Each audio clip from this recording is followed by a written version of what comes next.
ক্রিকেটারদের মাঠকে বিদায় না বলার প্রবণতা দক্ষিণ এশিয়ায় প্রবল। ভারতীয় ক্রিকেটে এই চর্চা বহুল প্রচলিত।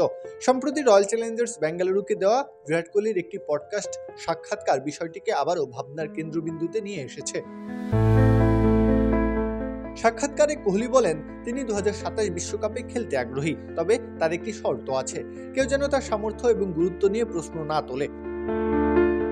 আন্তর্জাতিক ক্রিকেটে বিরাট কোহলির মতো তারকা ক্রিকেটার যখন এমন ভাষ্য দেন, তা থেকে বোঝা যায় তিনি নিজেও নিশ্চিত নন বর্তমান টিম ম্যানেজমেন্ট তাকে ভবিষ্যৎ পরিকল্পনায় কতটুকু গুরুত্ব দিচ্ছেন।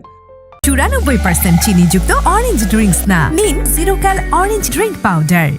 এখানে সমর্থকদের মাঝে প্রশ্ন তৈরি হয়, কেন এত অনিশ্চয়তা, সমালোচনা ও সন্দেহের মাঝেও ক্রিকেটাররা খেলা চালিয়ে যেতে চান। সচিন টেন্ডুলকার পরবর্তী সময়ে শুধুমাত্র ভারতীয় ক্রিকেটই নয়, সমগ্র ক্রিকেট বিশ্বেই সবচেয়ে বড় নাম হয়ে উঠেছেন বিরাট কোহলি। ক্রিকেটে বিরাট কোহলির অর্জন যে কোনো ক্রিকেটারকেই ঈর্ষান্বিত করবে। অসংখ্য রান, একাধিক আইসিসি শিরোপা, সফল অধিনায়কত্ব, উল্লেখযোগ্য অস্ট্রেলিয়ার মাটিতে ভারতের প্রথম টেস্ট সিরিজ জয় তার হাত ধরেই এসেছে। তারপরেও অবসর প্রসঙ্গে কেন বিরাট কোহলিকে দ্বিধাগ্রস্ত মনে হয়?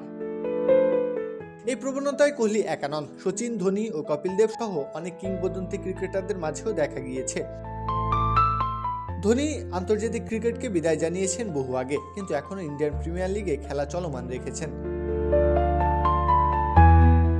এর পেছনে শুধু ক্রিকেটার নন, ভারতীয় উপমহাদেশের সমাজ ব্যবস্থারও একটি বিশেষ প্রভাব রয়েছে। ক্রিকেট এই উপমহাদেশে কেবল একটি খেলায় নয়, খেলোয়াড়দের জন্য খ্যাতি ও অর্থ উপার্জনের অন্যতম একটি মাধ্যম। ক্রিকেটাররা দীর্ঘ সময় আলোচনার কেন্দ্রবিন্দুতে থেকে মানুষের সমর্থন ও ভালোবাসা পান। ক্রিকেটকে কেন্দ্র করে অনেকেই গড়ে তোলেন ব্যবসায়িক প্রতিষ্ঠান, নিজেকেও জড়িয়ে নেন বিভিন্ন প্রতিষ্ঠানের ব্র্যান্ড অ্যাম্বাসেডর হিসেবে। কিন্তু দুর্বল ফিটনেস ও ধারাবাহিক ব্যর্থতায় একটা সময় অগোচরেই ক্রিকেট থেকে হারিয়ে যান।